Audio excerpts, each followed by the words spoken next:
Member for Richmond North Centre. Thank you, Honourable Speaker. I don't know why the Minister doesn't think that paying the mandatory license fee is crucial. It's one of the most important recommendations. Just listen.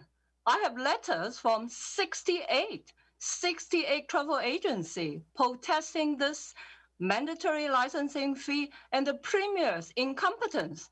They write, and I quote, "We have suffered an income loss of over 95%,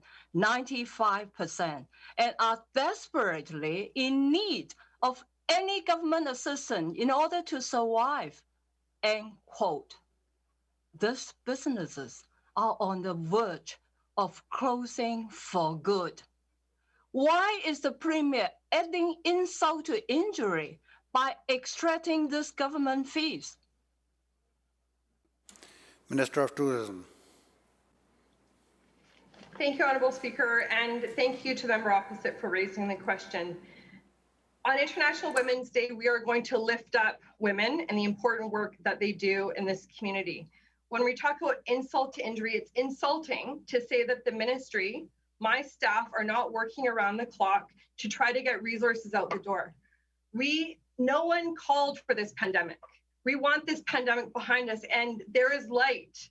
The vaccine is coming. Grants have gone out the door. Grants will continue to go out the door. Not loans, but grants, because this was a call to action from industry. Just as we're investing in Indigenous businesses across the province, our government is investing in people because that's the business we're in. We believe in people. We believe that we need to be on the side of people so that when we can turn the switch and it's safe to do so and we can travel across our province in all of our area codes, that it's going to be safe.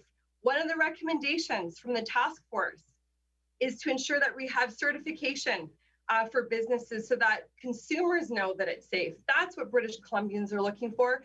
Good news is coming. Stay tuned, Honourable Member. We're going to continue doing that work with our ministry.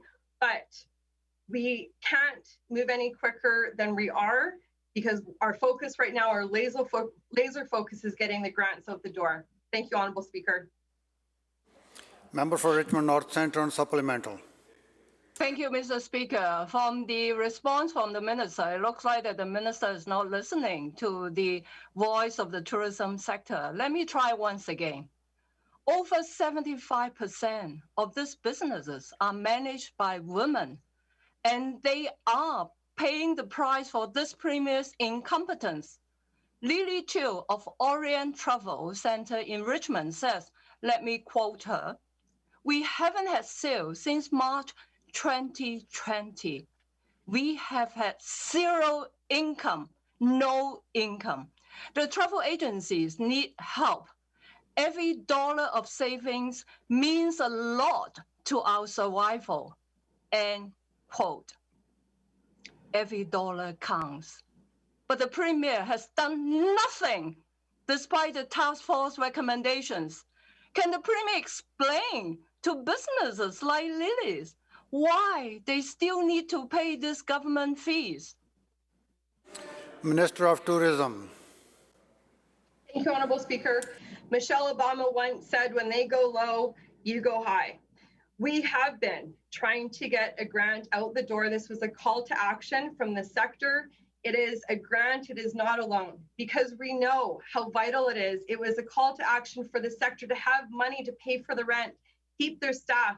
We're working and advocating with the federal government to ensure that that wage subsidy is in place so that people stay employed.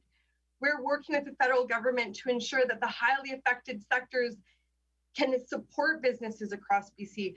Member, I agree with you. The sector is important. Empowering women is important. Let's not forget the investments that we made in childcare, the investments to support women to go to work, to lift them up. Our government is taking a whole of government approach, a holistic approach to understanding that when we support women in the workplace, we're supporting them at home, we're supporting them in the community. Our government's going to continue doing that work. Thank you, Honourable Speaker, for the question. Sorry, thank you, Honourable Speaker.